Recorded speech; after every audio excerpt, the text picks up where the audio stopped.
Welcome to Breakthrough. I'm your host, Sharon Joseph, and I'm always so excited to come to you live right here on Breakthrough. Thank you for joining me one more time. I am excited to be here. Okay, so today we have a really exciting topic. I'm sharing with you 9 holiday success tips to help you be successful in whatever gathering you are in this holiday season. And this is important because many people become so anxious when it's time to go to a family gathering. And I'm about to share some tips, tools, and insights with you that can help you navigate challenging family get togethers better. Okay, so again, this is Breakthrough, where I share tips, tools, and insights for you. And I'm your host, Sharon Joseph from SAJ Consulting Services, a professional speaker, executive coach, trainer, and business consultant. I'm also the history making president of Laurel Highlands Toastmasters Club in Connellsville, Pennsylvania. So thank you for joining me once again, where I come to you live every week. Yes, live every week from Connellsville, Pennsylvania. Connellsville, Pennsylvania is nestled in the Laurel Highlands area of Pennsylvania, just about 50 miles south of Pittsburgh, Pennsylvania. So, again, thank you so much. Now, in case you don't know, part of my life's purpose is basically to help you and people like you understand their purpose so that they can live and lead with passion for their purpose, for their life's mission or life's goal. How do I do that? Through coaching, assessments, and helping you build confidence, communication, and leadership skills. Those three things together, I believe, is the key to helping you be a more successful you. So thank you for joining me. I also help businesses grow through consulting, training, assessments, and helping them, advising them on strategic directions and so on. You can reach me on my website, Sharon A. Joseph, or SAJ Consulting Services, and you can email me at sajconsultingservices at gmail.com. Okay, so today I'll continue to bring you some holiday tips, tools, and insights for success for the holiday and beyond. This is really, really important. So thank you for joining me. Why is this so important to me? It's important to me for several reasons. Actually, I'm about to give you 9, but the main reason I believe understanding and using these tips during this holiday season and beyond, it's because everything about why we feel challenged sometimes comes because of relationships. And relationships are really important. And actually, it's the first law of success. Think about that. So, relationships, I believe, is the first law of success because everything we want to do is predicated upon someone else working with us in one way or another. Success is highly predicated on effective relationships, or success is highly relationship dependent. That's why this topic is so important to me. Fact is, anything that money can buy, relationships can pay for it. Have you ever thought about that? So today I encourage you to value relationships and strive to maintain good relationships. So, how can you do that? Well, stay tuned because I'll be sharing that with you. I'm sure many of you may have felt a little frustrated just even thinking about family members coming over or you going to family members' houses. And some of you may still be even experiencing anxiety at the thought of a family event, especially because they know all of the good and the bad of who you are, and they know what triggers you to get upset about different things. For me, I was bullied as a child into adulthood. So I know what being bullied or picked on at family events feels like. And I know also that it caused great anxiety in us as the holiday is upon us. And because relationships, our family relationships in particular, are still so very important to us and to our success. I'm sure many of you have felt frustrated, but guess what? Stay tuned because I will be helping you. Now, the first, actually, before I tell you what the first tip I have for you is, I'd like to share with you some statistics. Do you know that 1 in 3 families in the United States is a blended family? Yeah. And the sad thing about blended or unblended families is the fact that they know your secrets, right? And then blended families now come in and they have to they've learned your secrets too. And you're still trying to get to know them and love them. And now they know the most personal, challenging parts of you. So it's really difficult to deal with sometimes. But stay tuned. I know also that there are many fathers, stepfathers, children, stepchildren, and step siblings and so on, and you're just really trying to navigate life, and I can help you, I promise. So the first thing I'd suggest to you, even before I start with my tips at the dinner table or when you're visiting family members, is to find a way, find something, some common ground that you can love each other more because of. And even if that common ground is because you're both alive, because we have lost so many people over the last year, I am trying to say, let's figure out how we can truly love each other despite our, funny ways or challenging past. Here's my first tip though for holiday success this year. Number one, be tolerant. Yes, be tolerant of family members who don't really know what you don't know what they're going through. So I'm asking you to be tolerant with them. You don't know who have lost a best friend or their boss or a coworker or a neighbor. You don't know what your family members have been through over the last year or so. So I'm asking you to be tolerant with them. Just try and embrace them. Fact is, many of us were not able to be close to family members last year. So if you are vaccinated and you are able to go visit or travel or be with them, I'm encouraging you to love them as you have never loved them before. Get to know, if you're in a blended family, be tolerant and get to know your blended family members better. Give them a chance. I'm asking you on behalf of them. Give your blended family members a chance. Allow them to talk or even boast about themselves a little. And by the way, allowing people to talk is a great way to get to know them. So allow them to talk, boast a little, and remember that hurting people hurt other people. So don't allow the hurting of other people to hurt you, and don't allow your hurt to hurt other people. So be tolerant. The second one is to know that if your family is not blended, don't fall into the trap of the past. Again, number two is don't fall into the trap of the past.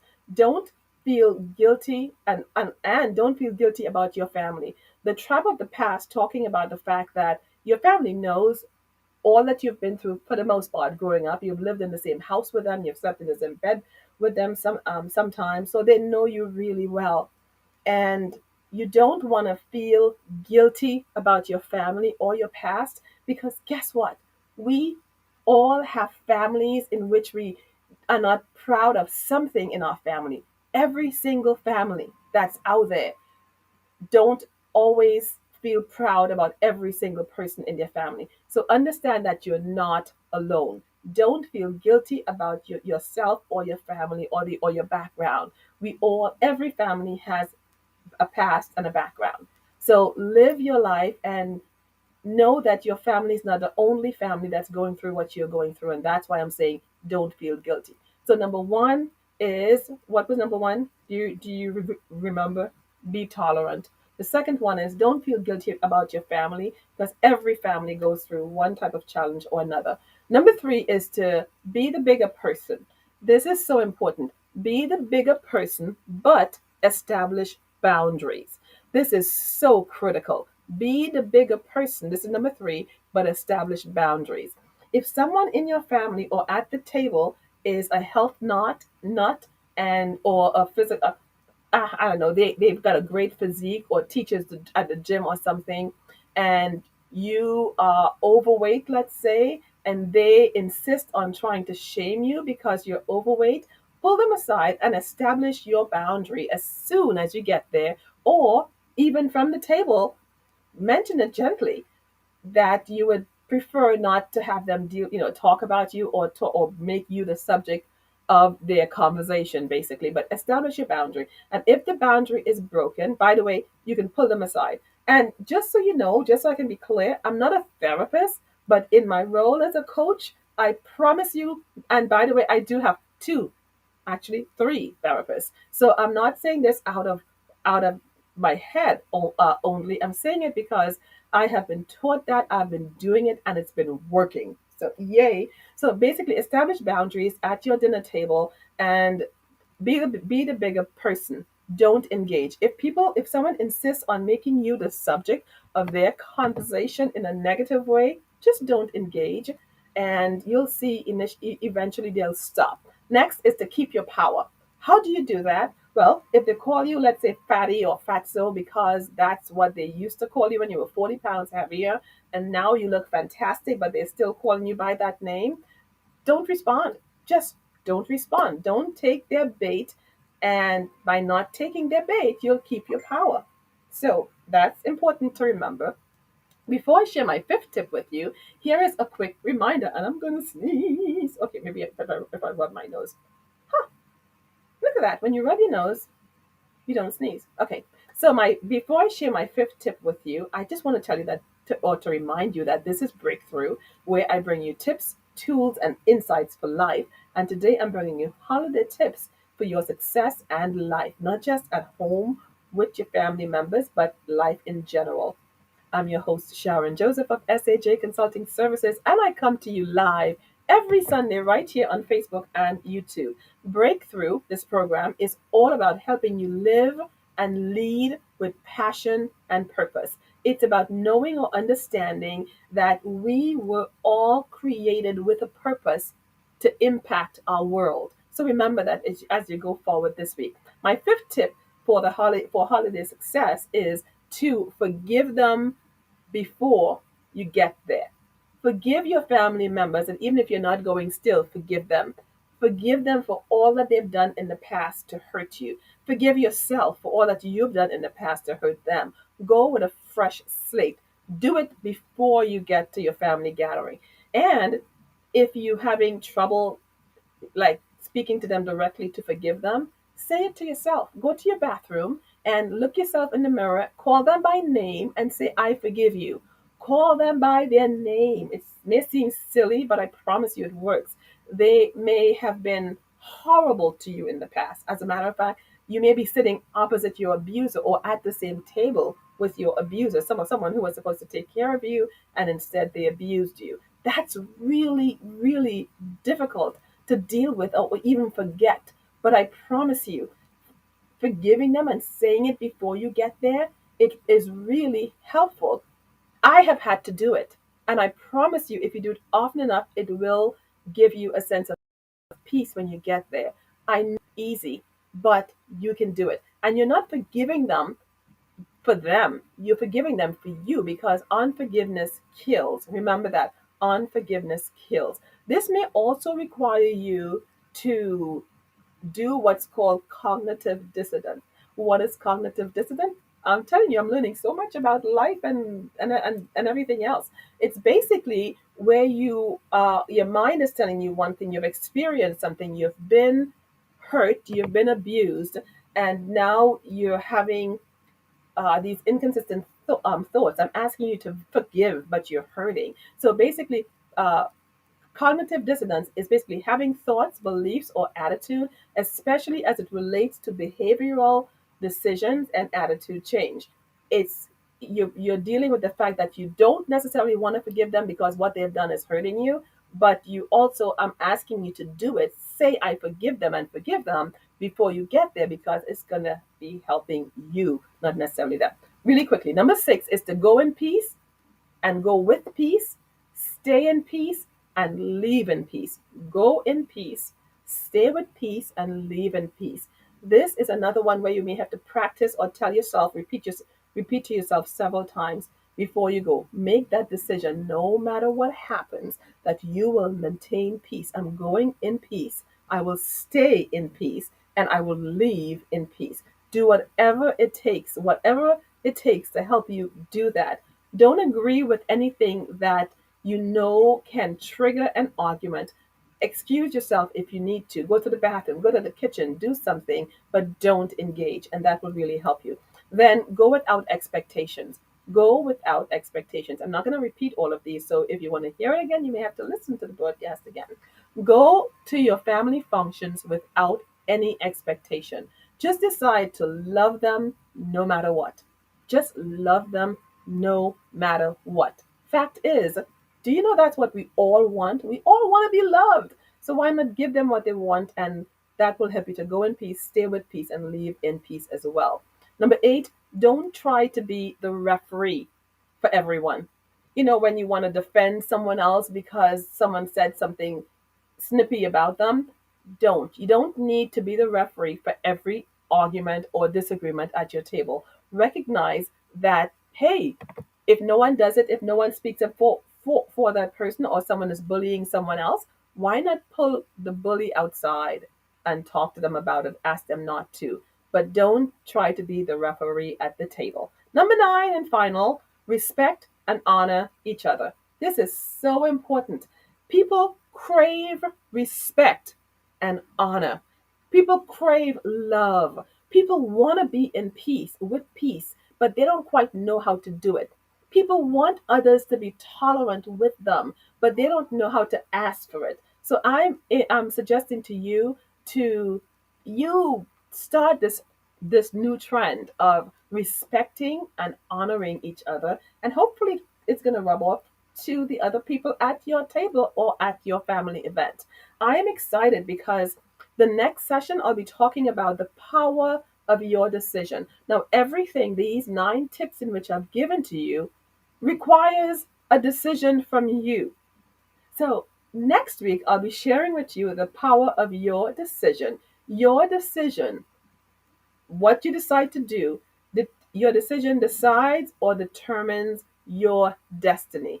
Our decision decides or determines our destiny. So I'm asking you to tune in for the next program on the power of your decision, so it will help you walk purposefully in your destiny. But before I leave, I need to pray with you because I know this is such a challenging time. There's so many needs and so many people who will be at the dinner table without a special loved one.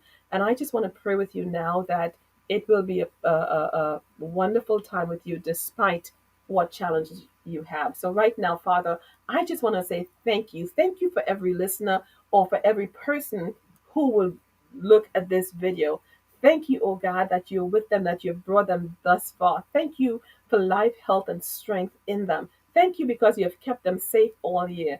Thank you because you have provided for them all year. Thank you because you have been faithful towards them and their families and their friends. Father, the fact that they're here, that they're watching this video meant that you kept them. I want to say thank you on behalf of them. Thank you, oh God. May you grant them peace, hope, love, joy. May you grant them the ability to forgive others, those who hurt them, who hurt us. Help us, oh God, and give us the spirit of forgiveness in the name of Jesus. Grant us your peace, your grace of appreciation, your grace to appreciate and honor our family members and our friends. And then lead us, oh God, in the area of life. Lead us in every area of life in your love. Bless us to be a blessing and help us to accomplish your life's purpose for us.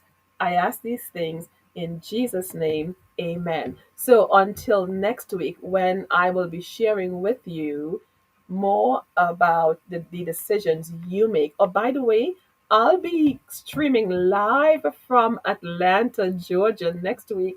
I'm so excited. So, Atlanta, Georgia, here I come. So, join me next week when we talk about the power of your decisions next time, right here on Facebook and YouTube. I'm your host, Sharon Joseph, where I bring you tips, tools, and insights for life. I hope you use